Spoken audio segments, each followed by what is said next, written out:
Being the dungeon master in D&D can be an exciting and rewarding experience, but it's really important that we make sure our players are having fun too. And with these 8 tips, you can ensure that your players are having an enjoyable and memorable experience at your table. Tip number 1 is communication. Communication is king, and there's a reason I put it at number 1. Communication is going to solve millions of problems before they happen, as well as helping your players get the game that they want to get. Now, as a DM, what you need to create is an open dialogue. Your players should feel comfortable. Encourage them to give you feedback, and don't take it too personally. They're just trying to have the best game that they can possibly have, and you're trying to help them get there. And one of the key points of communication is that maybe you guys aren't in alignment. Maybe one person wants to have a deadly hex crawl through the jungles of Cholt, and another person wants to have an easygoing game that's kind of on easy mode. Those are 2 completely legitimate desires, but people might have different ones, and the DM needs to decide which campaign they're running and to make sure that everyone's on board with that campaign before it starts. That's going to avoid all the problems that so often happen later down the road. Number 2 is preparing. Preparation is a big deal. There is a big difference between a DM who has prepared the game and a DM who is winging it. That is a palpable feeling. You can feel the difference between a DM who understands their world and understands their NPCs versus one who's just kind of making it up on the fly. Now, how deep this preparation goes is going to vary depending on DM, but what I will say is that preparation shows, so you should definitely consider putting in some time beforehand to make your world really stand out and feel alive. Your players are going to notice. Now, on the flip side is tip number 3, be flexible. D&D is a special game because it's not rote. If I wanted a pre-written story, I could go play Skyrim. It's a great game, but the reason I love playing D&D is the fact that there is nothing written. Anything goes. I can choose to go east and see what's over there. I think that's really special. And as a DM, you need to be prepared for these curveballs. Your players will throw them at you. And the best way to be prepared for them is just lean into not being prepared for them. Don't force your players too hard. Be flexible, be willing to adapt, let them feel alive. Don't make them feel like they are a character that is written in a book pre-written. Help them feel like it is them in that world. Which brings us right into tip number 4, which is give your players agency. Let them make choices. When you're doing your preparation, even when you're being flexible, give opportunities for choice. And don't just have left or right be it's left and right. Have one smell of rotting flesh and the other you hear a trickle of a waterfall. Even something small like that gives them a little bit of information to make choices that their character would make. This is going to go a long way to investing your players into your world. If they feel like they have influence in your world, they will love your world. Tip number 5 is balancing. You don't want the world to be too difficult and you don't want it to be too easy, and that'll depend on the party. My favorite way of balancing the game is on the fly. I like to just build the encounter I want to build, and I want to kind of on the fly change its difficulty to be the exact difficulty I want. Sometimes I want it to be extremely difficult. I want them to feel like this NPC is dangerous, and other times I want them to kind of feel like heroes, superheroes, and just cleave through masses of enemies.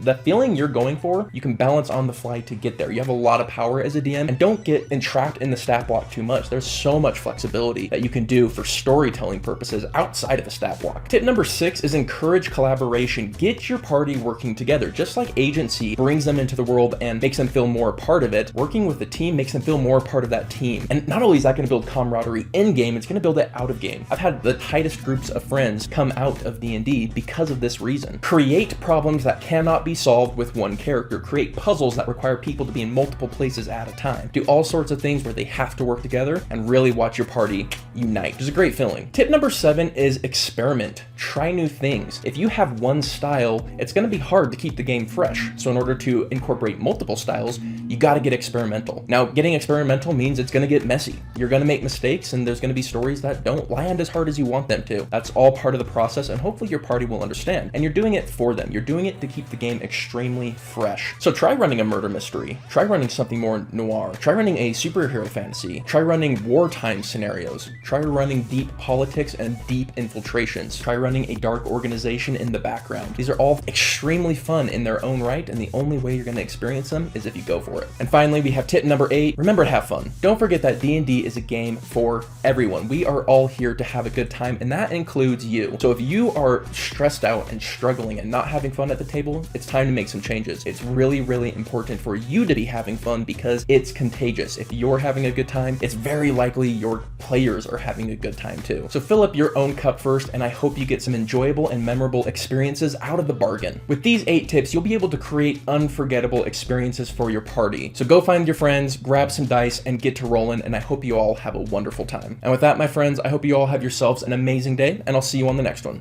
See you, love you, bye.